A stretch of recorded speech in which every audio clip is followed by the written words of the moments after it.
Eh bien salut à tous, on se retrouve pour une nouvelle vidéo et du coup au moment où vous la regardez, il y a eu une nouvelle mise à jour sur Minecraft Bedrock. Donc c'est la 1.1.80 et donc c'est la dernière mise à jour avant la sortie officielle de la 1.21. Donc du coup il y a quand même pas mal de choses à aller voir, pardon.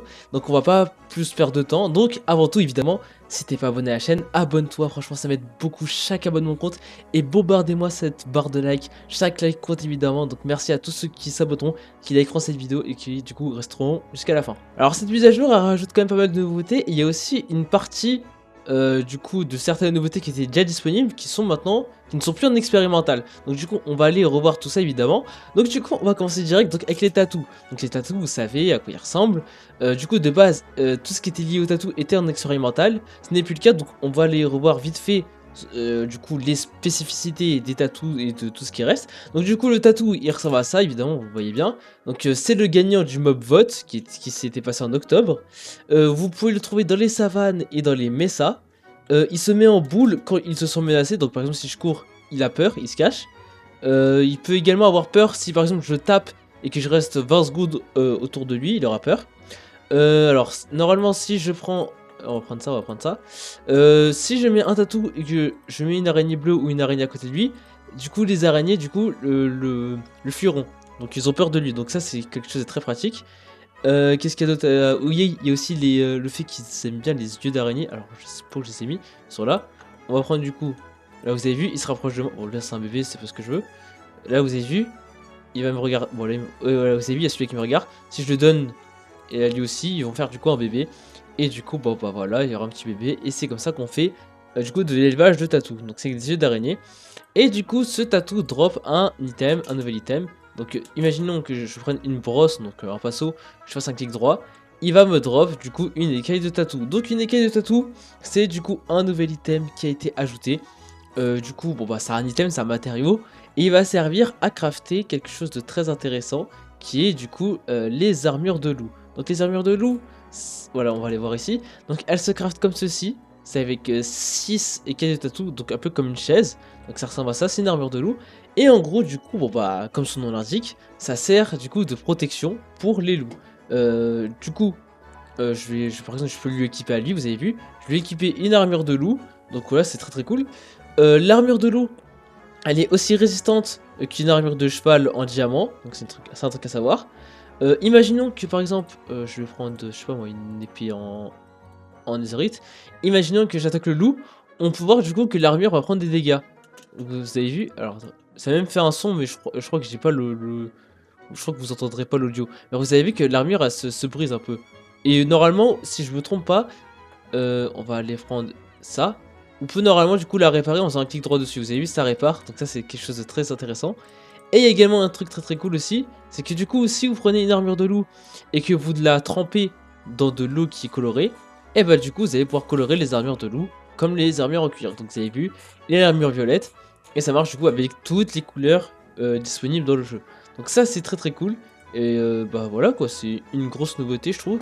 De base, le tatou, c'est pas quelque chose que je voulais voter, mais au final, ça a ramené quand même des armures de loup et ça a ramené aussi autre chose qui est très très très intéressant qu'on va aller voir là tout de suite avec les loups.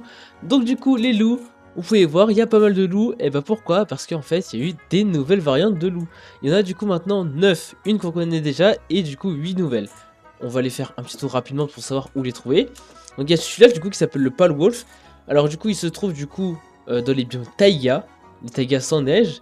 Il y a du coup maintenant le wood qu'on trouve dans les biomes forêts. Et maintenant c'est plus celui-là que vous allez croiser vu que bon bah il y a plus de biomes forêts que tous les autres biomes où les loups peuvent apparaître. Donc là ça c'est très intéressant. Il y a maintenant le Ashen, donc qui ressemble à ceci, il est un peu gris, c'est une sorte de loup des neiges qui se peut spawner du coup dans les Snowy Taiga, donc les taïgas enneigés.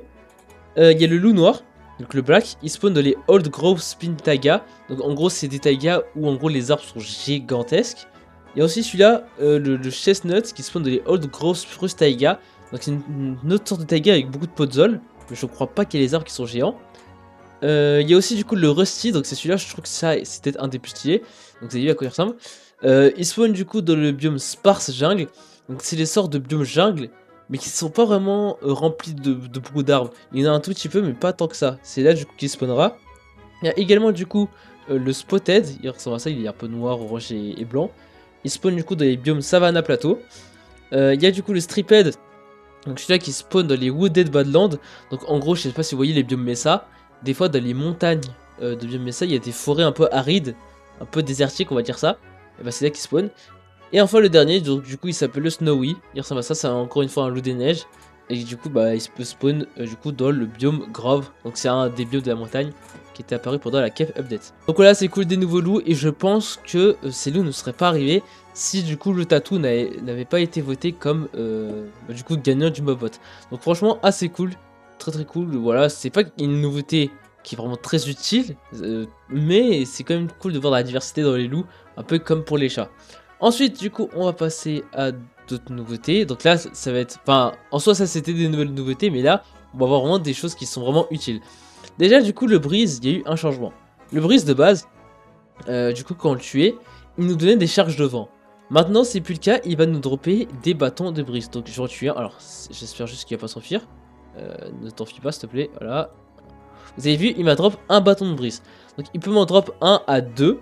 Et en gros, du coup, c'est un nouvel item qu'on va voir juste ici. On peut le voir ici. Et du coup, à quoi sert ce bâton? Et bah, du coup, c'est un nouvel item qui permet de craft des charges de vent. Donc, vous avez vu, on peut en faire 4. Donc, maintenant, c'est comme ça qu'on obtient des charges de vent. Et du coup, le bâton de brise va servir aussi pour autre chose qu'on va aller voir juste après. Avant tout, on va aller voir du coup un nouveau bloc. Donc, c'est celui-là, vous avez vu, c'est une sorte de petite tête un peu bizarre. Donc, il s'appelle le Hibicore, ou le cœur lourd en anglais. Enfin, en français plutôt. Donc c'est un mystérieux bloc qui peut être utilisé pour crafter une nouvelle arme, pour aller voir juste après. Et du coup, comment on obtient ces heavy core? Et ben en fait, c'est du coup dans les caches, dans les vaults des trial chamber.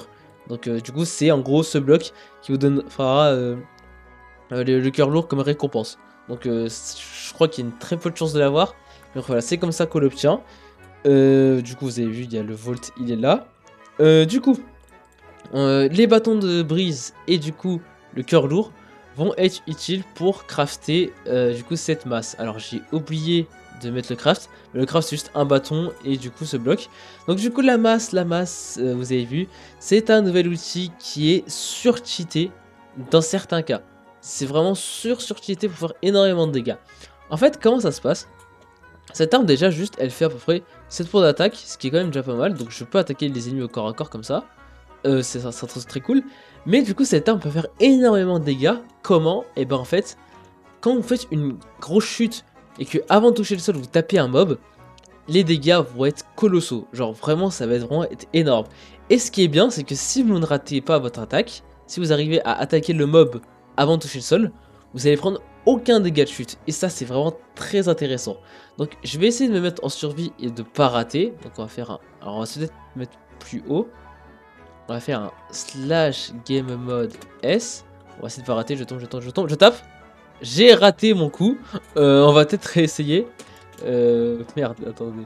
C'est un peu compliqué quand même parce que faut vraiment avoir le bon timing. On va réessayer encore une fois. Et taper au bon endroit surtout. Mais je suis vraiment mauvais ou quoi? On va réessayer. On va réessayer. Allez. La dernière. J'y crois. J'y arrive pas. Bref, je suis vraiment trop nul. Mais en gros, quand vous allez taper du coup un des mobs, et bah du coup vous allez pas prendre de dégâts et ce mob va prendre beaucoup de dégâts. En plus, alors attendez, je vais réessayer une dernière fois parce que j'ai vraiment envie de vous montrer. Pourquoi t'es sur Futo, c'est vraiment un problème. Bon là, je l'ai fait en créatif, vous avez vu que du coup, ça a la one shot. Tous les cochons autour, ils ont pris une sorte d'effet de knockback. Et bref, du coup, cette arme, elle est surpuissante. Je sais pas combien de dégâts peut faire au maximum. Mais j'ai déjà vu des clips de gens qui tuent un Warden en un seul coup. Ou même un Under Dragon. Cette arme, si vous apprenez à l'utiliser, elle est surcheatée. Donc c'est vraiment trop cool. Du coup, c'est une arme qui a une durabilité. Elle est réparable avec des bâtons de brise. Donc en vrai, ça va, c'est pas si dur. Et bref, voilà. Donc du coup, arme très intéressante qui ne pourra pas s'utiliser dans tous les cas. Mais qui pourra être très utile. Ensuite, du coup, je pense que vous vous en rappelez. L'année dernière, avec la 1.20, on a eu du coup la personnalisation des armures qui est arrivée. On avait, je crois, environ 16 modèles, je crois, à peu près, je sais plus. Et bah du coup, là, dans cette mise à jour, on va avoir du coup 2 nouveaux modèles, qui sont du coup, le nom c'est quoi? C'est Flux, et du coup, Boulon. Donc du coup, ces deux personnalisations d'armure on les trouve du coup dans les vaults, dans les récompenses des vaults, dans les trial chambers. Et du coup, on a par exemple, du coup celle-là. Celle-là, pour la dupliquer, il faudra du coup des diamants évidemment. Et du coup, un bâton de brise. Et celle-là, du coup, il faudra un bloc de cuivre. Et du coup, bon bah voilà à quoi ça ressemble à peu près, c'est quoi le motif. Alors, toi reste assis. Mais du coup, voilà, ça ressemble à ça. Donc, il y a celle-là. En vrai, les deux sont assez classe. Hein. Voilà, il y a aussi celle-là. Dites-moi laquelle vous préférez dans les commentaires. Moi, je sais pas, les deux, je les aime bien. Donc voilà, assez cool, deux nouveaux modèles. Peut-être que du coup, à chaque mise à jour qui rajouteront des nouveaux donjons, on aura peut-être à chaque fois des nouvelles, enfin, des nouveaux modèles de forge. On verra bien. En tout cas, on va passer à autre chose, parce qu'il y a eu évidemment d'autres choses par rapport au Trial Chamber. On a eu du coup deux nouveaux motifs de bannière. Donc il y a le flux et le tornade. Du coup, on les trouve encore une fois dans les vaults, dans les Trial Chambers. Et du coup, bah en fait, voici nos motifs.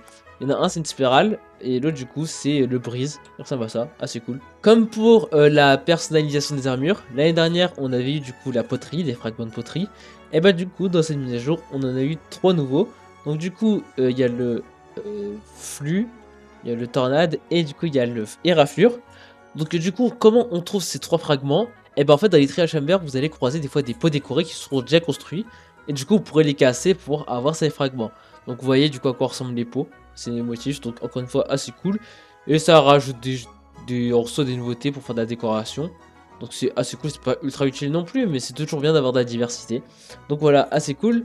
Ensuite, on va passer à quelque chose d'autre avec le Boged. Alors, du coup, le Boged, c'est le squelette qui envoie des flèches empoisonnées. Du coup, son modèle et sa texture a changé. Je sais pas si vous vous rappelez, mais de base, il était vraiment tout vert. Et bah là, maintenant, il est beaucoup moins vert.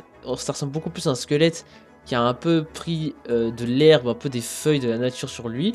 On peut même voir qu'il a des champignons qui dépassent. Pourquoi? Parce qu'en fait, maintenant, alors, il faut que je trouve la cisaille. Elle est où la cisaille? La cisaille, pourquoi je la vois pas? Elle est là. Maintenant, si vous faites un clic droit sur un Boged, vous allez du coup obtenir des champignons. Vous avez vu, j'ai un champignon brun et rouge. Et du coup, on voit du coup qu'il a été coupé.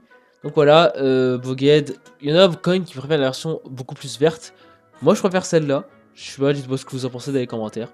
Ensuite, on a eu du coup un changement par rapport à une commande. La commande slash HUD. Alors, je sais plus quand est-ce qu'elle est apparue.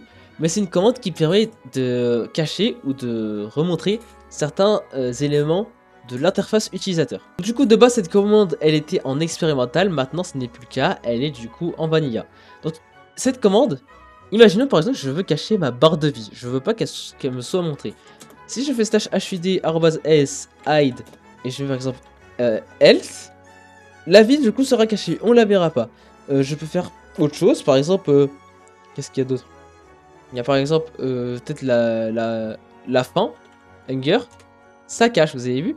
Il y a beaucoup plus de trucs qu'on peut cacher. Je peux aussi appuyer sur reset. Et par exemple, si je fais reset all, je crois. Si je fais reset all, ça remettra tout. Et si je fais hide all, ça enlèvera tous les éléments UI du coup qui sont enlevables. Je vais quand même tout remettre. Donc voilà, ça c'est un truc cool. Et il y a eu deux nouveaux éléments HUD qui sont manipulables. Donc c'est du coup item text. Donc c'est en gros c'est le texte de l'item quand j'en tiens un dans la main, qu'on voyait en bas. Et il y a également status effects. Status effects c'est du coup les effets de potion qu'on voit en haut à droite. On pourrait du coup les cacher et ça c'est assez cool. Et enfin, dernière nouveauté qui pourrait être très pratique pour vos explorations, pour chercher des trial chambers. Maintenant, on a du coup des cartes, des chambres d'épreuves, des épreuves plutôt. Donc en gros c'est des cartes qui permettent de trouver et de localiser des trial chambers qui sont du coup données par des bibliothécaires, enfin des cartographes plutôt, je vais peut-être me mettre en créatif moi, par des cartographes. Donc là celui-là je crois qu'il me l'a donné à partir du niveau non, 3 peut-être.